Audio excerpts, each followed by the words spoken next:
وقالو کہنے لگے، یہ کہیں گے، لو کننا نسمع، ہائے کاش کے بڑوں کی سن لیتے، او نعقل، یا خود جان لیتے۔ سنو، خود جاننا مجتہد اور جانے ہوئے کا ماننا مقلد، تیسرا درجہ کہاں ہے؟ ما کننا فی اصحاب السعیر، تیسرا درجہ غیر مقلد کا دوزخ کا ہے۔ فرمایا کاش کہ ہم سنتے، سننے کو کہتے تقلید، هو العمل بقول المجتہد بلا دلیل، کیا مطلب ہے؟ لأن المجتہد لا يجتہد الا بالقرآن والسنہ، فمن يطلب عنه الدلیل هو احمق واخرق واغرق فی هذه الدنیا۔ افهموا ایھا الطلبہ، یہ جو تعریف کی ہے کہ وہ عمل ہے، کسی کے نہیں، یہ کسی کا لفظ غلط ہے، هو العمل بقول المجتہد بلا طلب دلیل، هذا هو الفقه، هذا هو الفقه، وإذا ذكر معه الدليل صار اصول الفقه۔ اور ہمارے بزرگ مولانا سنجان سے مدذلو ایک دن مجھ سے فرمائے کہ یہ مبسوط سرخسی میں دلائل نہیں ہے۔ میں نے کہا وہ تو فقہ کی کتاب ہے، اس میں تو فقہی منہج ہے۔ شرح مہذب میں دلائل کہاں ہے؟ ابن قدامہ کے مغنی میں دلائل کہاں ہے؟ عبد الولید باجی کے المرفوع میں دلائل کہاں ہے؟ دلائل اگر ہے تو ابو یوسف و محمد کے ہاں ہے، دلائل اگر ہے تو فتح القدیر میں ہوں گے، باہر میں، نہر میں، یہ دلائل کے میدان ہے۔ تو دلیل اس وقت مانگی جاتی ہے جب اعتماد نہ ہو۔ اللہ قرآن میں کہتے ہیں فاسألوا اہل الذکر ان کنتم لا تعلمون، علماء سے پوچھو، یہ نہیں فرمایا کہ علماء سے دلیل پوچھو۔ آپ ڈاکٹر کے پاس گئے اور اس نے آپ کو کہا کہ آپ کو ایک انجیکشن لگے گا اور 3 دن دوا، آپ کہے دلیل، تو آپ کو ہاتھ سے پکڑ لے کے نکل جاؤ، گیٹ آؤٹ۔ میں نے جو 15-16 سال ڈاکٹری پڑھی تھی، اس لیے پڑھی تھی کہ بیوقوفوں کو دلائل دکھاؤں گا۔ تھانے دار نے آپ کو کہا کہ آپ کو تھانے میں بیٹھنا ہے، تو آپ کہیں گے دلیل، وہ کہے کہ حکومت نے میرے تھانے دار مقرر کے اتنے دلیل کافی۔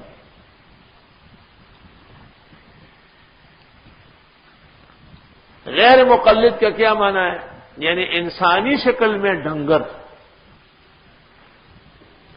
فی شکل انسان وفی الحقیقت هو الحیوان، حیوان ناہق سائل، حیوان ناطق نہیں ہے۔ غیر مقلد کا کیا معنی؟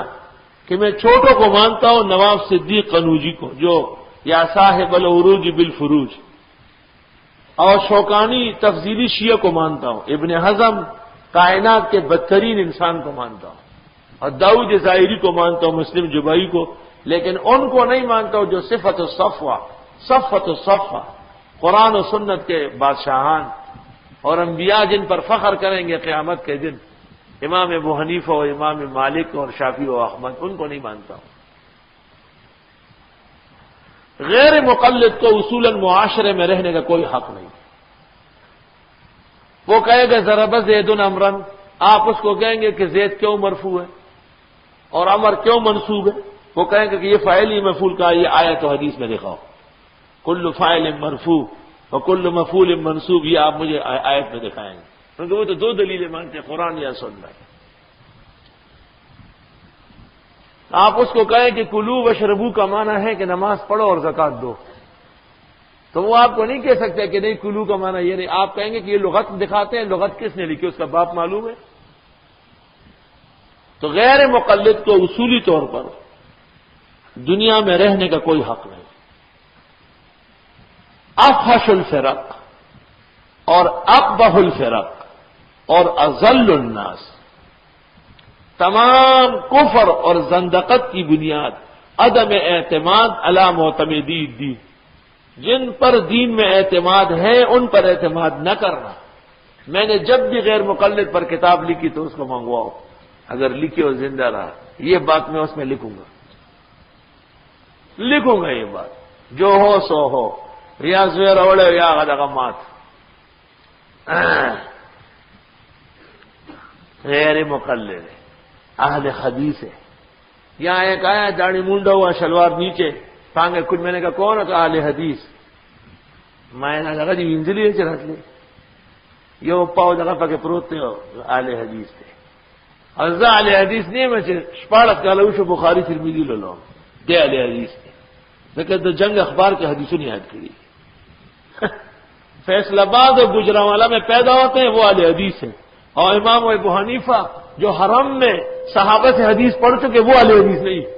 واہ بھائی واہ، عجب دور دیدم دری پادشاہی کہ للو و پنجو ہمیشد سپاہی۔ جب یہ کہے اہل حدیث تو انصاف کا تقاضا ہے کہ ان کے منہ میں ایک دان نہ رہے نل۔ تم کیسے اہل حدیث ہو؟ تم تو منکر حدیث ہو۔ اجتہاد اور فقہ جو اصل علم و عملی دین ہے اس پر کہ تو آپ منکر ہے، مدار تو احادیث کا عملیات ہے۔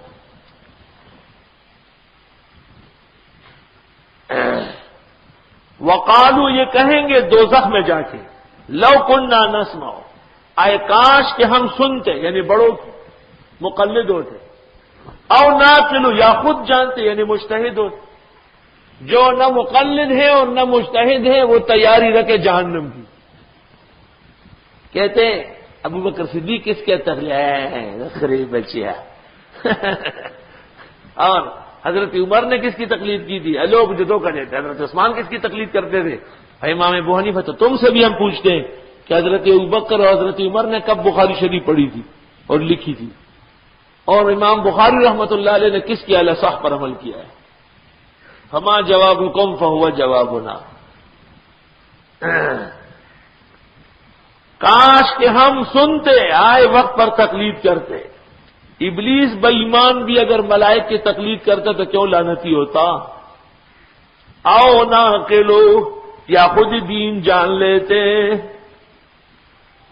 خود جو دین جانتے ہیں قرآن و سنت براہ راست اس کو مجتہد کہتے ہیں۔ ما قلنا فی اصحاب السعیر، ہم نہ ہوئے ہوتے دوزخ والوں میں سے۔ بخاری شریف عذاب قبر کے لیے جہاں یہ حدیث آئی ہے کہ قبر میں معذب کو پیٹا جائے گا اور کہا جائے گا ما دریت ولا تلیت، ما دریت ولا تلیت، ما دریت اے ما صرت مجتہدا وما تلیت وما اتبعت العلماء بالتقلید۔